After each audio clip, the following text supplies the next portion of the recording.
todos, né? Nosso primeiro podcast com vídeo, em razão de um convidado muito especial. Primeiramente, eu gostaria de agradecer a Écio Costa a presença, né, para tratar de um tema extremamente complexo, polêmico e que já faz parte do dia a dia de todo brasileiro. E para introduzir Écio Costa, quem não conhece, eu vou ler o pequeno currículo dele, tá? De Bom, são algumas linhas, então peço paciência a todos. Écio Costa é economista pela Universidade Federal de Pernambuco, mestrado, PhD e pós-doutorado em economia pela University of Georgia. Atualmente é professor titular de economia na UFPE e professor convidado da Fundação Dom Cabral. Sócio fundador da SEDES Consultoria e Planejamento, economista-chefe do LIDE Pernambuco, palestrante e conselheiro de empresas. Écio, bem-vindo, muito obrigado pela sua presença. Luciano, é um prazer estar participando aí desse primeiro podcast aí com vídeo. Espero que vocês tenham aí inúmeros outros e que consigam trazer temas importantes como esse para que todos se informem e consigam entender melhor o que está acontecendo aqui no nosso país, na economia, no direito, na política e como isso impacta, né? Não só os negócios, como também as famílias. Uma pauta como essa de hoje tem mexido muito e a gente tem ouvido cada vez mais falar sobre os impactos financeiros, econômicos que vêm acontecendo. Perfeito, Écio. Obrigado. Estamos aqui também, obviamente, não posso deixar de mencionar a Daniela e Carol, minhas sócias no BM Advogados e que já fazem parte da história desse podcast. Então vamos lá, a ideia hoje é tratar de um tema extremamente polêmico, como eu havia dito, que é a questão das bets no Brasil. Como todo mundo sabe, as bets, em que pese existirem já e já estarem na publicidade e a todo momento, inclusive em camisas de times de futebol, etc., já há algum tempo, passaram por uma regulamentação severa por parte do governo federal nos anos 2023 e 2024 para, em 2025, começar tudo de forma redonda, vamos dizer assim, né? E é sobre essa questão relacionada às bets, à regulamentação, obviamente, à tributação e os impactos econômicos e sociais que a gente vai falar aqui hoje. Bom, Écio, muita gente fala aí da questão do histórico de bets como se tivesse começado só agora, isso aí, né? E a gente sabe que o início disso aí foi remonta um pouquinho lá para trás, né? Inclusive com empresas que sempre estiveram sediadas em função da ausência de regulamentação em paraísos fiscais, né? E que agora passarão a ser obrigadas pela norma do governo federal a possuírem sede aqui no Brasil. Do seu ponto de vista econômico, é interessante trazer essas empresas para o Brasil, manter fora? O que é que a economia fala sobre isso? Bem, em termos de arrecadatório, né, para o governo, assim, algo importante você ter uma forma de você dar uma mordida, né, participar nessa atividade econômica, porque é uma atividade econômica, e levantando recursos para financiar, inclusive, os malefícios, né, que os jogos de azar podem trazer, certo?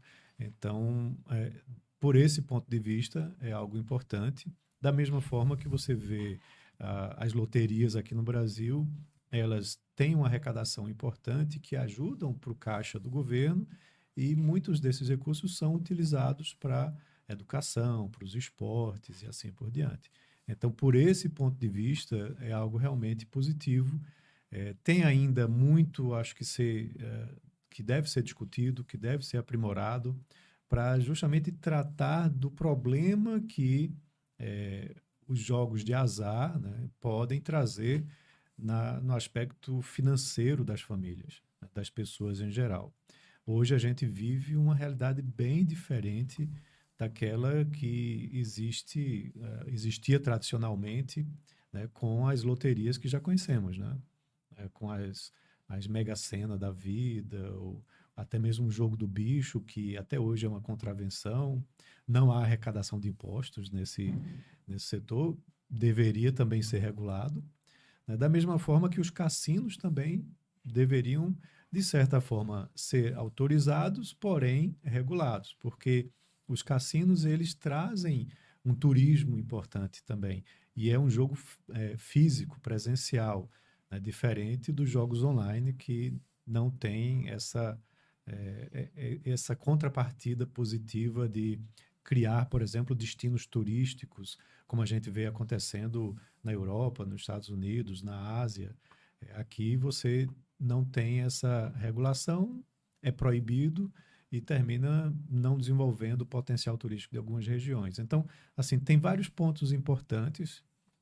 Os bets, como são chamados, eles trazem aí já uma problemática grande. A gente vê várias empresas e vários setores já desenvolvendo estudos e trazendo dados mostrando que há um impacto na renda das famílias e até mesmo no consumo, né, de produtos quando você tem esse maior aperto financeiro.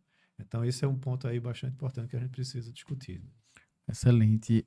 E, Carol, sobre a tributação das bets, que tem qual o impacto disso? Assim, obviamente não o impacto financeiro, mas será que a grande pergunta que fica, será que isso vai ser suficiente? Será que não seria prudente a criação, por exemplo, de uma taxa focada aí em destinar isso para a saúde, já que a gente está se deparando com tantos problemas, já está se deparando com tantos problemas até pré-funcionamento disso?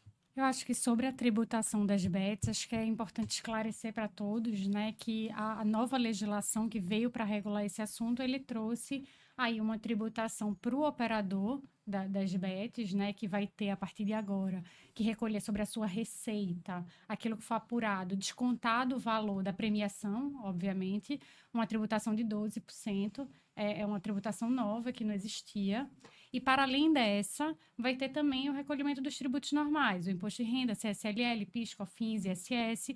Então, a partir de agora, a gente vai ter um incremento aí na arrecadação do governo, como já foi até antecipado, que é visto de forma bastante positiva nesse sentido, porque agora o governo participa um pouco do resultado do que essas atividades econômicas elas já aproveitavam, né? Então, a gente vai ter o operador das bets sendo tributado pelos tributos normais das demais empresas, mas, adicionalmente, ainda a essa tributação de 12% sobre essa receita.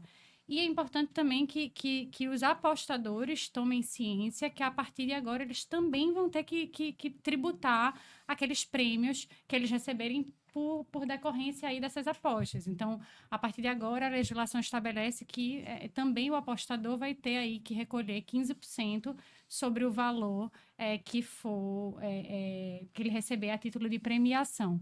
Então, eu acho que é um avanço, sem dúvida nenhuma. Acho que é cedo para a gente falar em termos dos reflexos disso. Acho que já tem vários estudos, como a gente colocou aqui, que as próprias atividades econômicas, rede de varejo, supermercado, bebidas alcoólicas, que estão, inclusive, se subsidiando de vários relatórios para fazerem estudos do impacto dessa questão nas suas próprias atividades, né? Porque a gente tem visto que foi muito veiculado, que muitas empresas de muitos setores, a despeito de ter um aumento de PIB e de outros aspectos econômicos, sentiram que não houve, na mesma proporção, um aumento do consumo de determinados setores, o que levou essas empresas a pedirem esse estudo. E eu acho que ainda, como eu mencionei, ainda é cedo para a gente tentar entender em que medida que essa tributação ela vai inibir, até de certa forma, esse desencadeamento dessas apostas, porque, de fato, você vai ter uma redução do seu ganho, né? Na medida em que agora a gente tem essa tributação, você tem a redução do ganho. Então, acho que é importante a gente esperar também um pouco para entender, quando essa tributação estiver já acontecendo, quais vão ser os reflexos disso daí e como é que isso vai poder melhorar ou não esse cenário que a gente tem hoje, né? Perfeito. E um ponto interessante, Dani, foi o seguinte, que foi criado uma porta de entrada, né? Necessidade de um investimento, de um aporte prévio e aí de um valor significante, né? Para que uma bet possa operar no Brasil. Com certeza, com vistas aí a NB, lavagem de dinheiro, lavagem de capitais, financiamento de terrorismo, essas coisas todas, o que é, inclusive, parte da própria legislação federal que foi criada. Uhum. É alto mesmo esse valor? Como é que funciona esse negócio? Foi publicada já a norma referente à regulamentação dessas bets no país. E para que haja a autorização para que haja a autorização para atuação no mercado nacional, no Brasil, dessas bets, vai ser preciso pagar uma taxa de até 30 bilhões. A gente não sabe como vai ser medida ou estabelecido esse valor, a depender da empresa, da pessoa jurídica. Eles falam que você vai poder usar até 3 marcas dentro daquela sua plataforma, e se você usar 3 marcas, vai ser esse valor de 30 milhões. Mas como vai ser o valor estabelecido para empresas que tenham menos marcas, isso daí ainda não está esclarecido. E é um valor alto, sim, que é associado à tributação. Pode ser que faça com que essas empresas optem por permanecer irregulares e permanecer fora do Brasil. Porque hoje em dia o que acontece é que a maior parte dessas plataformas elas estão estabelecidas no exterior, em paraísos fiscais, como a gente falou anteriormente. Então, não há a proibição de aposta, já que o apostador ele pode, sem nenhum tipo de problema, apostar em plataformas que estão sediadas fora do Brasil. Mas há um problema a nível nacional, justamente pela falta de regulamentação. Assim, não tem como regulamentar a questão do marketing, de publicidade, de nenhum tipo dessas questões que podem influenciar ou não a grande utilização dessas plataformas, além da perda arrecadatória também. Então, essa possibilidade das empresas acabarem se mantendo fora pode ser bastante prejudicial a nível interno. É interessante esse número que você está falando, porque alguns levantamentos mostram que existem entre 400 e 450 bets, né, hoje aqui atuando no Brasil. E aí uma conta de padeiro rápida, né? Se cada um pagar os 30 milhões, você está falando de uma arrecadação de 12 bilhões, mais ou menos, ano, né? Isso. E para o governo isso conta bastante, né? Mas pode ter esse problema que você mencionou de muitas continuarem burlando, né? Continuando lá fora, apesar de que muitas delas, 30 milhões ou 10 milhões, se forem 3 marcas, não representa tanto, né? Quando você olha o que as estimativas falam de movimentação em 2023, se fala algo em torno de 130 bilhões de reais no ano passado. Então, 30 milhões para cada casa de aposta não vai ser algo tão problemático se eles puderem continuar fazendo o que fazem hoje, que aí é onde mora o grande problema. À medida que você regulamenta isso, que você impõe as regras de como devem atuar aqui dentro, aí as que estão regulares vão ter uma visibilidade muito maior do que aquelas que estão irregulares, né? Então, por exemplo, patrocinar time de futebol, né? Você patrocinar programas de TV, jogos, influenciadores e assim por diante, isso passa a ser algo ilegal, né? Se você não estiver dentro dessa regulamentação, dessa regulação que vai ser feita aqui desse setor.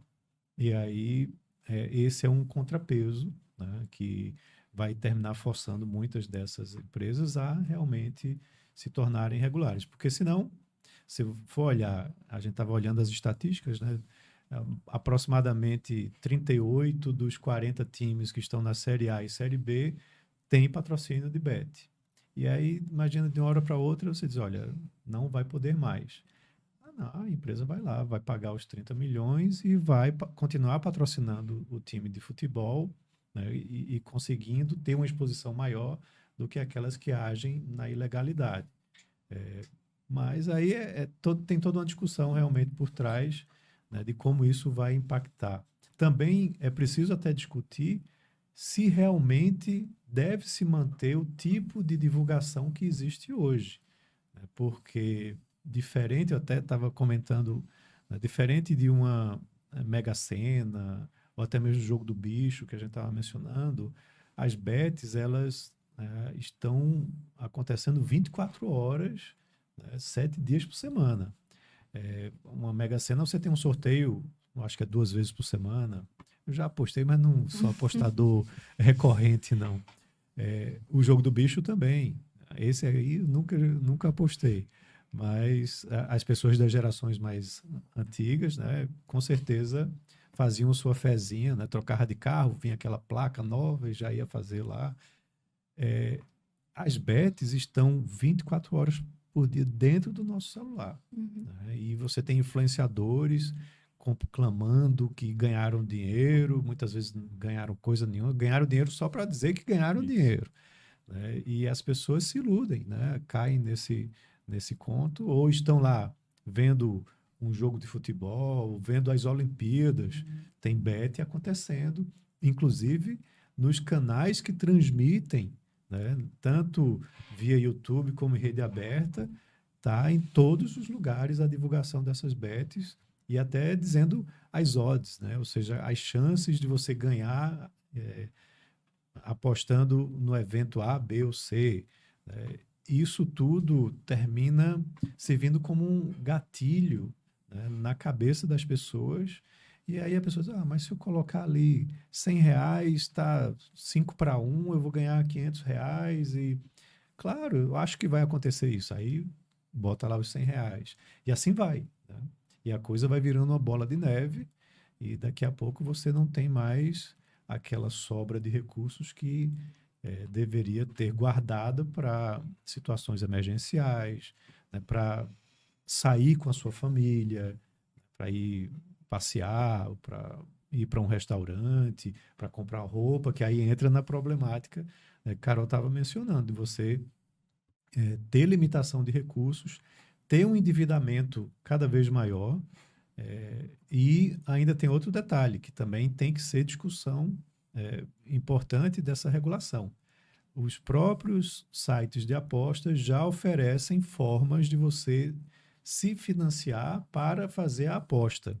E isso também é problemático. Quando simplesmente você pode já apostar usando seu cartão de crédito, as pessoas não param para pensar isso. Acham que o cartão de crédito é algo que está ali disponível e só daqui a 30 dias que eu vou resolver esse problema. Mas é uma contratação de crédito que você está fazendo. E é um crédito imediato, ou seja, com no máximo 30 dias, ou dependendo da data do cartão, você vai ter que pagar. E se você não pagar, são os juros mais altos que tem no mercado. Então, a bola de neve, ela rola e torna-se grande muito rapidamente numa situação como essa. Então, a gente precisa ter realmente uma regulação que olhe não só a questão arrecadatória, que é muito importante, até para tratar de muitos desses problemas que a gente está discutindo, mas também na questão de educação financeira. Isso é fundamental. E pega geralmente os mais jovens, né, que estão justamente o tempo inteiro agarrados, né? O celular vira praticamente uma prótese do braço do adolescente. Eu vejo isso lá em casa. E você tem que tomar muito cuidado para que esse vício realmente ele não domine a sua vida. E hoje, inclusive, o Brasil ele já é o país com maior quantidade de acessos em plataformas de aposta esportiva no mundo inteiro. E tem estudos que mostram que essa maior parte de acessos é feita por homens e jovens. Então, existe aí uma tendência de que pessoas que estejam numa faixa etária mais jovem, mas que já têm acesso a essas plataformas, estão apostando de maneira totalmente desregulada, inclusive retirando dinheiro de poupança para poder apostar, o que é extremamente perigoso, deixando de destinar verbas para a saúde e destinando isso daí para as apostas. Eu participo de várias redes de empresários e converso muito com eles, e muitos deles reclamando que os seus funcionários, seus colaboradores estão muito endividados, tá? E muito endividados por conta dessas plataformas, fazendo vales, pedindo antecipação de férias, para ou cobrir a dívida, o débito que foi contraído anteriormente, ou para continuar mantendo esse vício. E isso precisa ser tratado com muita urgência. Veja, a gente vive uma situação macroeconômica até interessante. Você teve aí um período de inflação muito alto ali depois da pandemia, né? A inflação subiu bastante, os juros subiram bastante para controlar a inflação. A inflação veio cedendo. Hoje, os preços, muita gente ainda reclama, tá? Porque os preços estão altos, mas pelo menos eles não estão subindo mais. Eles estão num patamar alto que pesa muito no bolso das famílias, mas eles pararam de subir. Então, o poder aquisitivo das famílias melhorou ao longo desse período. Só que muitos estão reclamando que, olha, melhorou, mas as famílias, muitos deles estão pegando esses recursos e, ao invés de juntar para fazer as compras que são importantes, estão destinando para apostas, né, e para outras, principalmente para apostas, que é essa problemática que a gente está discutindo. E aí isso impacta diretamente no consumo, na atividade econômica, e vai atrapalhando muito a vida, né, das próprias pessoas, porque se as empresas estão vendendo menos, elas vão fechar, vão demitir, e aí você tem todo um processo, novamente, que eu estava mencionando de bola de neve, mas aí na questão produtiva. O desemprego tende a aumentar. Então, isso realmente tem uma urgência para ser tratado, né? Você precisa organizar melhor como que as famílias têm acesso a isso, como que os jovens têm acesso a isso, para que não aumente ainda mais. A experiência internacional, inclusive, mostra que vários países estão passando por essa problemática, né? Austrália, Reino Unido, na Europa, nos Estados Unidos. É um problema não só local, né? E que a OMS, por exemplo, vem até tratando isso como um novo vício que precisa ser tratado e combatido. Isso, era isso que eu ia mencionar. A OMS possui uma doença, possui uma enfermidade já classificada para a questão do vício em jogos, né, que é a ludopatia. E é essa ludopatia aí que, em meu entender, deveria ser primeiramente enfrentada antes de qualquer busca por arrecadação e coisa do tipo com relação à Bet, porque é o que a gente está vendo. Bem citado por Écio, teve um estudo da PwC, salvo engano, divulgado pouquíssimo tempo atrás, citando exatamente isso. A economia está entrando num cenário de normalidade, mas o consumo, especialmente das classes mais baixas, não está seguindo essa normalidade. Muito pelo contrário, ele permanece baixo e muito se culpa as bets por isso. Até porque hoje em dia a gente está em época de Olimpíadas, a gente sabe que abrir o celular aqui sem pagar absolutamente nada, eu tenho acesso a todos os esportes. E no meio desses esportes vai chegar lá a propaganda de uma bet. Tô ali, sem fazer nada, no ônibus, no carro, no Uber, no táxi, onde tiver. Chego, passo meu cartão de crédito, aposto ali 100zinho nesse esporte, mais 100 no outro, mais 100 no outro. Aí já foram R$300, que sei lá, podia ser Isso. o dinheiro lá da escola da sua filha ou alguma Exato. coisa do tipo. Isso é uma bomba. Você olha, por exemplo, o salário mínimo está R$ 1.412, né? Isso. Se você aposta R$100 ou R$140, você já está falando de 10% da renda bruta, né? Porque ainda tem as deduções do INSS, né? E isso numa única aposta.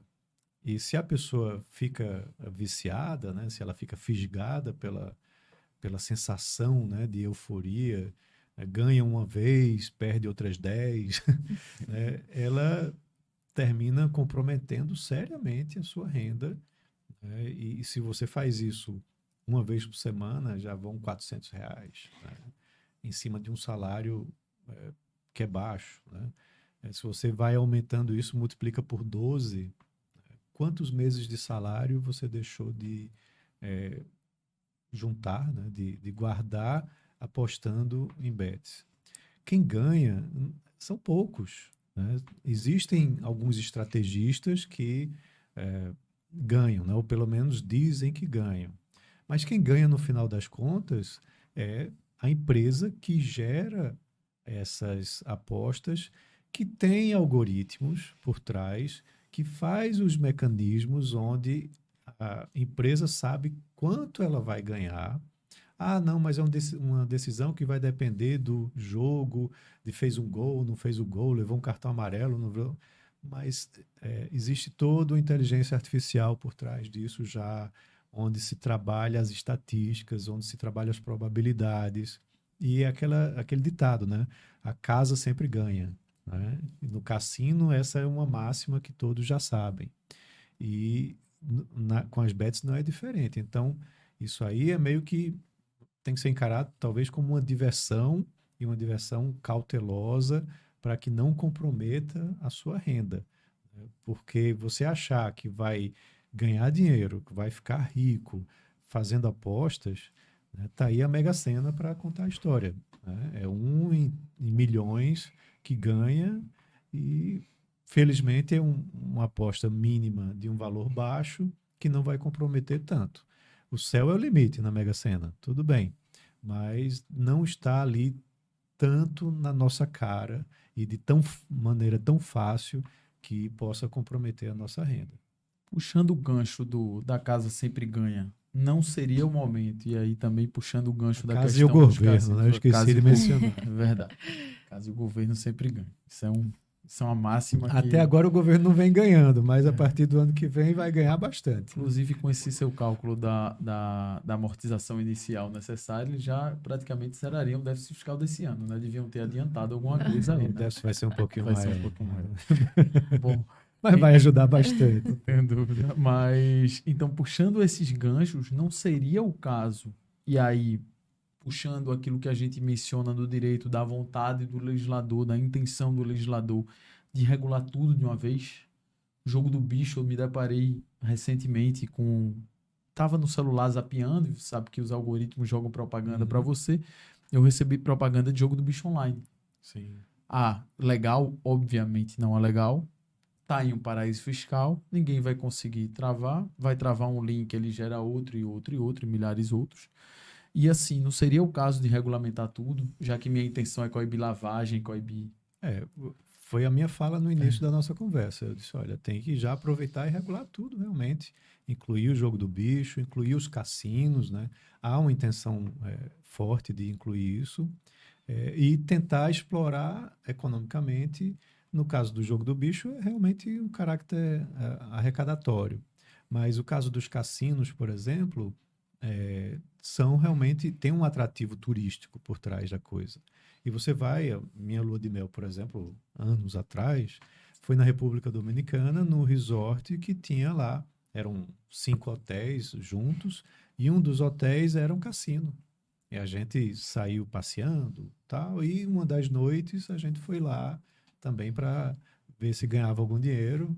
E é aquela coisa, eu sou economista, então eu já sabia direitinho o que fazer, né? E tinha uma limitação, era $50, se eu perder, e se eu ganhar mais que 50, o que seja, eu já dou por encerrado também, mas era com o intuito de me divertir.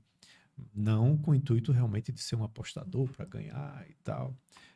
Então, assim, isso tem que ser tratado tudo de uma vez, né? Você não pode simplesmente olhar para uns e tapar o sol com a peneira para outros, como o jogo do bicho hoje existe há décadas, né? E até hoje nunca foi regulado, né? Por quê? Né? Isso deveria ser tratado também.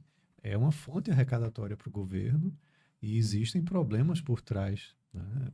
Só que não tão exacerbados como os que a gente tem hoje com a invasão das bets aqui no nosso mercado. Sobre esse ponto, eu acredito que as apostas virtuais, ou seja, em casas de aposta físicas, elas são uma realidade. Elas já estão, hoje, as virtuais, elas já estão acontecendo, independentemente de lei, de regulamentação, de qualquer tipo de coisa. Elas estão acontecendo. Então, é melhor que a gente regulamente e trate disso daqui internamente, tenha o poder de conseguir tratar e poder realmente estabelecer normas e estabelecer todo tipo de regulamentação que seja mais benéfica para o país do que continuar permitindo que isso aconteça e o país fechando os olhos para o que está acontecendo e o problema só aumentando. Então, é melhor que seja regulamentado e comecem a pensar em políticas públicas de, e aí, como é que a gente vai tratar isso daí com a saúde, como vamos fazer em relação a marketing, mídia, divulgação, do que realmente fechar os olhos e permitir que ela aconteça fora do país. É importante, você tem esse problema das bets, principalmente, como você mesmo mencionou, com os jovens e homens, né? Mas as jovens também, as mulheres jovens, também estão envolvidas nisso. A gente vê relatos também de suicídio, tanto de homens como de mulheres. E aí, uma coisa que precisa realmente, por exemplo, pegar uma receita como essa e fazer uma aplicação direta na educação financeira já lá nos primeiros anos de educação, né? Para que você saiba que dinheiro tem valor, que os pais trabalharam muito para conseguir aqueles recursos que estão bancando a sua vida, né? As suas roupas, a sua escola, a sua saúde, e até como você deve se proteger desses tipos de vícios financeiros, né? Mas a gente não vê isso como assim, há poucas iniciativas, pelo que eu li, fala-se em algum trabalho realmente de educação financeira, mas eu acho que tem que ser realmente melhor direcionado e tratado lá realmente na base, onde está começando a formação da cabecinha das crianças lá, para que elas tenham consciência de que isso tem que ter limite, né? Que isso não é uma forma de ficar rico, né? Hoje, os mais jovens veem os influenciadores, né? São influenciadores, todos eles têm uma vida perfeita, né? Carros de luxo, mansões, e tem tudo isso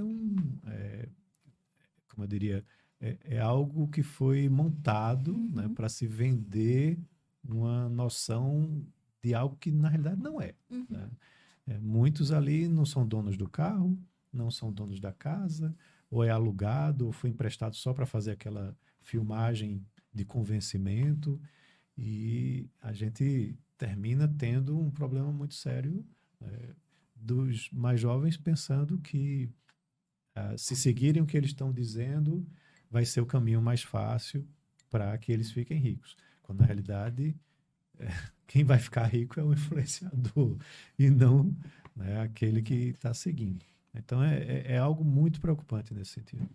Eu acho que essa fala ela é muito importante, ela conversa muito com um relatório que a própria XP divulgou recentemente, que foi uma solicitação aí de vários setores econômicos, em que ela colocou que grande parte das pessoas que estão aí envolvidas nessas apostas são pessoas de baixa renda.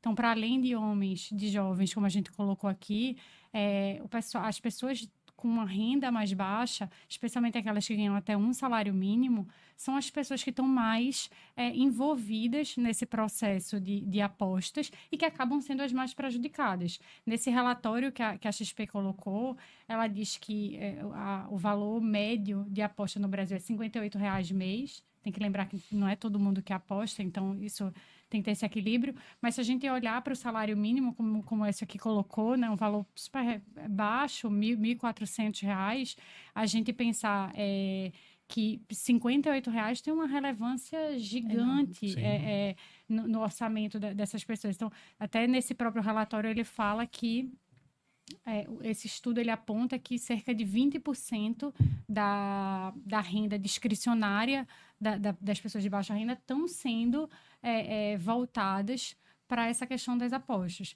Então, acho que se você consegue falar um pouco melhor, mas de 20% é muita coisa, né? Pesa muito, e você não consegue fazer uma reserva também de emergência, e a expectativa também termina frustrando. Aí já entra a questão psicológica na história. Isso traz um impacto muito grande. 58, né? A gente estava fazendo a conta de 400 por mês. Né? Mas R$ 58,00 por mês multiplica por 12. Né? É o 13º daquele trabalhador praticamente que foi destinado para apostas. E fica a frustração, fica o débito, né? Fica o vício para que você contraia dívidas com o cartão, e aí você termina não conseguindo pagar. Então, isso precisa ser muito, muito bem trabalhado. Até uma coisa que eu terminei esquecendo de mencionar, né? Você estava falando que você abre o celular, está lá na cara, né? Vê os resultados de jogos. E outro detalhe é que nossos celulares estão aqui, estão escutando o nosso podcast, e daqui em diante agora a gente vai ficar vendo mais Só vai ter ainda bet. Sim. Bet, Só vai ter bet. Tigrinho e assim por diante, né? Aparecendo aqui nas nossas propagandas, porque ainda tem isso também. Eles são grandes patrocinadores até de propaganda dentro das redes sociais, né? Não só os influenciadores, não só os programas de TV, jogos, mas até nessas propagandas, quando a gente está lá passando o dedo, aparece, né? Porque nós estamos sendo monitorados o tempo inteiro com relação a isso. Isso, e na linha da regulamentação, inclusive, há uma tentativa ali do órgão regulador, que foi inclusive criado dentro do Ministério da Fazenda, de coibir essa propaganda exacerbada, né? A proibição de você apresentar as odds no curso do evento esportivo, etc. Mas a verdade seja dita, o que teria que ser feito, a meu ver, pelo menos, seria proibir o vínculo direto de uma bet com eventos esportivos, né? Até você ter uma educação média na população a ponto de você permitir que ali haja possibilidade de distinguir entre ganho ou perdo. Porque hoje em dia a gente olha como vitória, né? Eu lembro que, assim, eu bem mais novo, não existia nem essa história de bet aqui, só existia uma bet, salvo engano. Teve um jogo do Fluminense pela Libertadores há 500 anos atrás, eu tava só ganhando na bet, que só apostava em empate. E aí tava ali levando, apostei tudo nesse jogo do Fluminense. O Fluminense perdeu na semifinal de Libertadores, não sou Fluminense, mas perdeu na semifinal de Libertadores, zerou minha caixa na bet. Desde então eu disse assim, tá, esse negócio não é, porque era assim, era extremamente favorito o Fluminense à época.